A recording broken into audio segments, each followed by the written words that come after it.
I used to live in this old creaky house that my parents had inherited from my grandparents. It wasn't the typical haunted house you'd see in the movies, but it definitely had its quirks. I never thought much of it growing up, but as I got older, I started noticing things that didn't add up. It started one night when I was about 16. I was staying up late, scrolling on my phone in bed. My room was on the second floor, and my window overlooked the backyard. It was past midnight, the house was silent, and the only light was the glow from my screen. I remember hearing a faint tapping sound, just a few soft taps, like someone was knocking gently on the glass. I looked up, confused, but my window was shut, the blinds half drawn. At first, I thought it might be a tree branch, but then I realized there were no trees close enough to touch the window. I brushed it off, thinking I was being paranoid. But a few minutes later, I heard it again. This time, a little louder. Tap, tap, tap. I stood up, walked over to the window, and slowly pulled back the blinds. For a split second, I saw something. A figure, a shadow of a person standing there, right outside my window. My heart stopped, but when I blinked, it was gone. I told myself I was imagining things, maybe a trick of the light, or just my tired mind playing games with me. But then it happened again, the next night, and the night after that.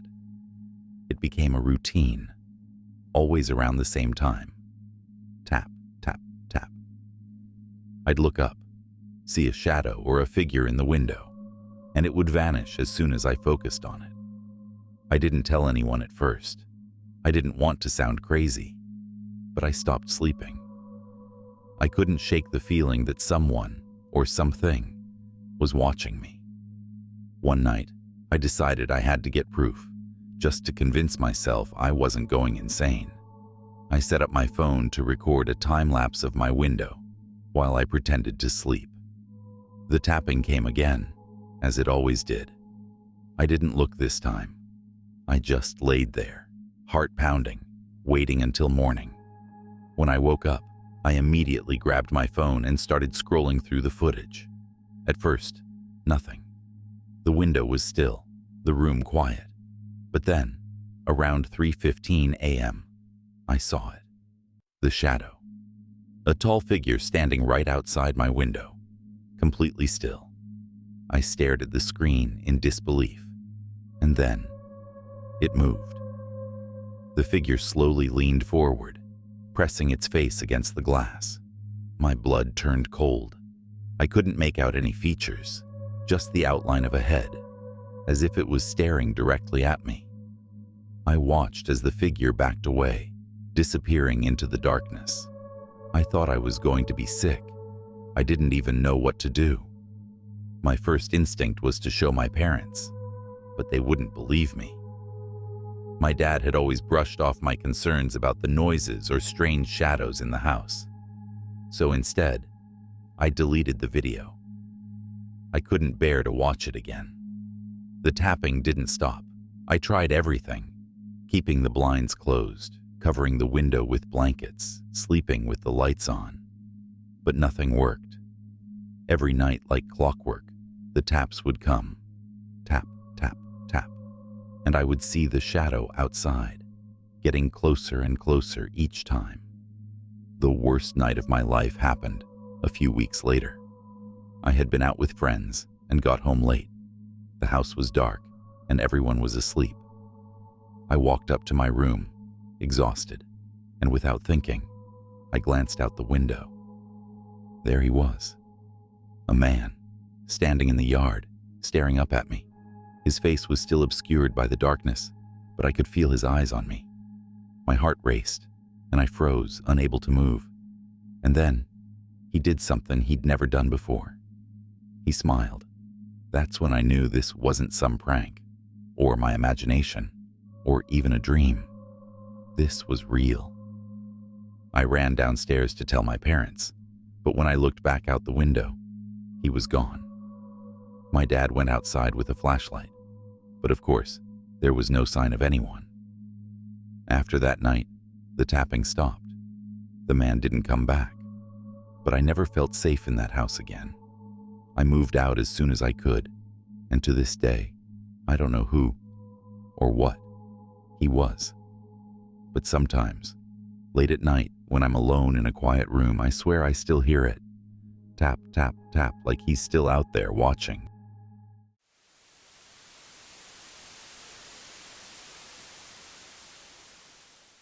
I'm not one to believe in ghosts or the supernatural, or at least I wasn't. I grew up hearing all sorts of stories, but I always wrote them off as just that, stories. My rational mind wouldn't let me believe otherwise. But this was something different. I wish I could go back and change things, to make different decisions. Maybe then I wouldn't have to live with the nightmares I have now. It all started when I moved into a small old house on the outskirts of town. I'd just gotten out of a rough relationship and needed a place to reset, to be alone for a while. The house was affordable, a little too affordable, but I didn't question it. It was isolated, surrounded by thick woods, with no neighbors in sight, perfect for getting away from everything. The first couple of nights were fine, quiet, peaceful even, but it didn't take long for things to start feeling off. I remember the first time I noticed it. I was lying in bed, reading a book, when I heard a noise. It was subtle, like the faint creak of a floorboard, but I couldn't place where it came from. It wasn't from inside my room, that much I was sure of. It sounded like it came from downstairs, but the kind of creak that's not just the house settling. It was deliberate, like someone stepping softly across the floor. I convinced myself it was nothing. Old houses make noises, right? So, I went back to reading, trying to shake off the feeling. But a few nights later, I heard it again. This time, it was louder. A creak, then another, and then silence. I got out of bed and crept down the stairs, heart pounding in my chest, fully expecting to find someone had broken in. But there was no one. I checked every door, every window, but nothing was out of place. I tried to laugh it off as paranoia. Living alone for the first time can do that to you. But as the days passed, the feeling that something wasn't right only grew stronger. One night, about a week after I moved in, I woke up suddenly. It was like a jolt, one of those times when you can't explain why you woke up, but you're immediately on edge. I checked the time, 3:12 a.m. The house was completely still. I was about to roll over and go back to sleep when I noticed something strange. The air in the room felt different, heavy. I can't really explain it, but it was like the air was pressing down on me, like I was suffocating in my own bed. And then I saw it. Into the corner of my bedroom, near the closet, was a shadow. Not just any shadow, but the outline of a person. Tall, thin, standing perfectly still. My heart nearly stopped. I blinked, hoping it was just a trick of the light, but it didn't move. It didn't go away. It just stood there, silently watching me. I wanted to scream, but I couldn't. My throat felt like it was closing up, like something was choking me. I was paralyzed, frozen in place, staring at this figure. After what felt like an eternity, the shadow finally moved. It didn't walk. It didn't step. It just shifted, like a wisp of smoke, and then it was gone. I stayed awake the rest of the night, too terrified to close my eyes. But as the sun came up, I convinced myself it had been a dream. Sleep paralysis, maybe. I'd heard of it before. Waking up unable to move, seeing things that weren't really there. That had to be it. Except it wasn't. The next night I stayed up late, trying to avoid going to bed. I didn't want to risk seeing the shadow again. But around 2 a.m., I started hearing noises, scratching sounds, faint but persistent, like something was trying to claw its way through the walls. I followed the noise, trying to find the source, but it seemed to come from everywhere. The walls, the ceiling, the floors. No matter where I went, the scratching followed. And then it stopped. Just like that. Silence. But the silence was worse. It felt like the house was holding its breath, waiting for something to happen. I stood there, in the middle of the living room, my heart racing, when I heard it. The creaking of the floorboards upstairs. Footsteps, slow and deliberate, moving across the hall toward my bedroom. I didn't wait. I bolted out the front door, into the cold night air, and ran to my car. I sat there in the driveway, staring at the house, half expecting to see someone in the window. But the house was dark, empty. After a while, I forced myself to calm down, telling myself it was all in my head. I was letting the isolation get to me. But deep down, I knew that wasn't true.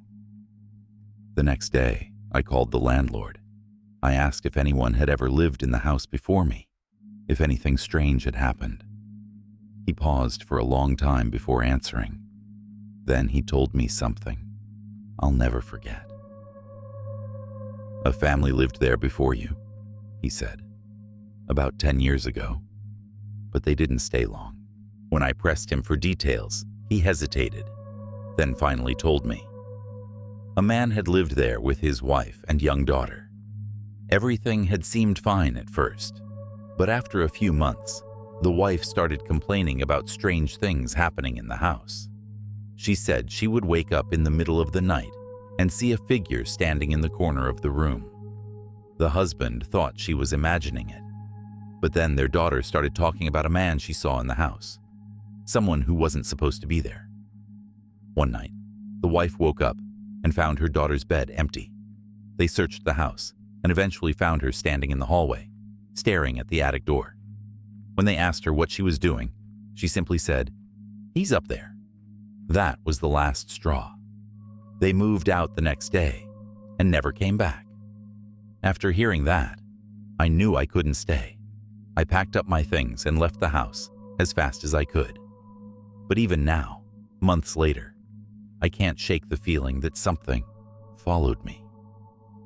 Sometimes, in the middle of the night, I wake up suddenly, and just for a moment, I feel that same suffocating heaviness in the air, like something is standing in the corner of my room, watching.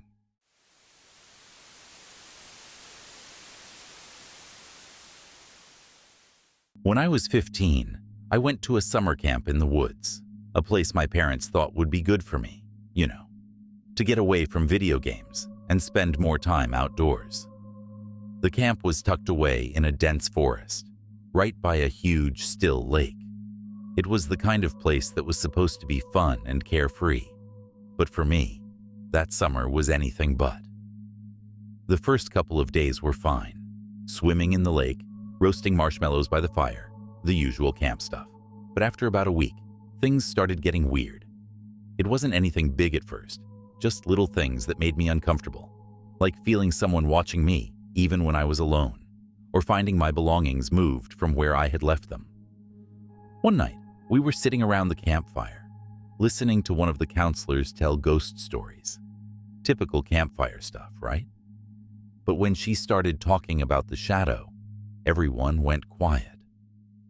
According to her, the shadow was something that haunted the camp. People had seen it for years, always at night, lurking in the trees or near the edge of the lake. It would appear suddenly, just a dark figure in the distance, and then disappear without a trace. She said it had been seen by counselors, campers, even some of the locals, but no one knew what it was or where it came from. I thought it was just a dumb story to scare the younger kids, but I'll admit, it made me uneasy. There was something about the way she told it, how serious her voice got, like she wasn't just telling us a legend, like she believed it. Still, I brushed it off. It was just a shadow, probably nothing more than the imagination running wild in the dark. That night, I had trouble sleeping. Our cabin was right near the lake, and through the window, I could see the moonlight reflecting off the water. It was peaceful, but there was this eerie quiet that made me restless. Sometime after midnight, I got up to use the bathroom. The cabins didn't have bathrooms inside, so we had to walk down this narrow path through the woods to a small building with a few stalls and sinks. As I made my way down the path, flashlight in hand, I couldn't shake this uneasy feeling. The trees around me were thick, and the darkness between them felt almost suffocating. Every little rustle of leaves or snap of a twig made me jump, but I kept telling myself it was just animals, nothing to be afraid of. I was almost to the bathroom when I saw something out of the corner of my eye. It was quick, just a flicker of movement, but enough to make me stop in my tracks. I swung my flashlight in the direction I thought I saw it, but there was nothing, just trees and shadows. I shook my head, trying to calm myself down. I was just spooked from the ghost story, that's all. I finished up in the bathroom and hurried back to the cabin, not wanting to linger in the woods any longer than I had to. The next day, I almost forgot about it, but that night, things got worse. It was around 2 a.m. when I woke up, heart racing, for no reason at all. The room was quiet. The other kids sound asleep, but something felt wrong.